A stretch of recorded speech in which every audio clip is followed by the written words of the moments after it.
அனைவருக்கும் வணக்கங்க. இவர் பேர் கர்ச்சிக்குமாருங்க. என்னோடய ஹஸ்பண்டுங்க.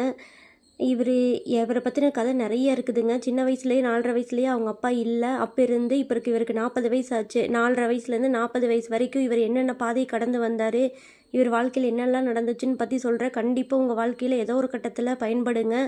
அதுக்காக கேளுங்க. கதை கேளுங்கிற மாதிரி இவரை பற்றின கதை தான் நான் இனிமேல் சொல்ல போகிறேங்க. கொஞ்சம் கொஞ்சமாக சொல்கிறேன். நீங்கள் கண்டிப்பாக உங்கள் வாழ்க்கையில் பயன்படுத்துங்க. இவரோட சின்ன வயசுலேருந்தே பேப்பர் போட்டதுலேருந்து, பால் பாக்கெட் போட்டதுலேருந்து இவர் செய்யாத வேலைகளே இல்லைங்க. அதுதான் அவருக்கு இப்போ இந்த இடத்துல கொண்டுட்டு வந்து உட்கார வச்சுருக்குது. இப்போ என்ன பண்ணிகிட்ருக்கிறாரு, எப்படி ஆரம்பித்தார் இவரோட வாழ்க்கையை, என்னெல்லாம் தோல்விகளை சந்திச்சார், 3 டைம்ஸ் 0 ஆனாருங்க. ஆயிட்டு அதில் எப்படி சரி பண்ணி வெளியில் வந்தார், எல்லாமே ஒரு பெரிய கதையாக நான் சொல்கிறேன். ஆனால் கண்டிப்பாக அது உங்கள் வாழ்க்கைக்கு பயன்படுங்க.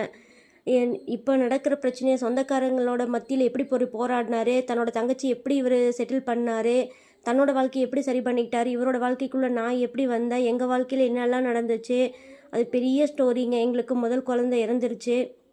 நிறைய நாங்கள் பார்க்காத கஷ்டம்னு எதுவுமே இல்லைங்க. கண்டிப்பாக நாங்கள் அதையெல்லாம் எப்படி சரி பண்ணணுங்கிறத உங்ககிட்ட பகிர்ந்துக்கிறேங்க. வர்ற வீடியோக்களே இவரை பற்றி சொல்கிறேனுங்க.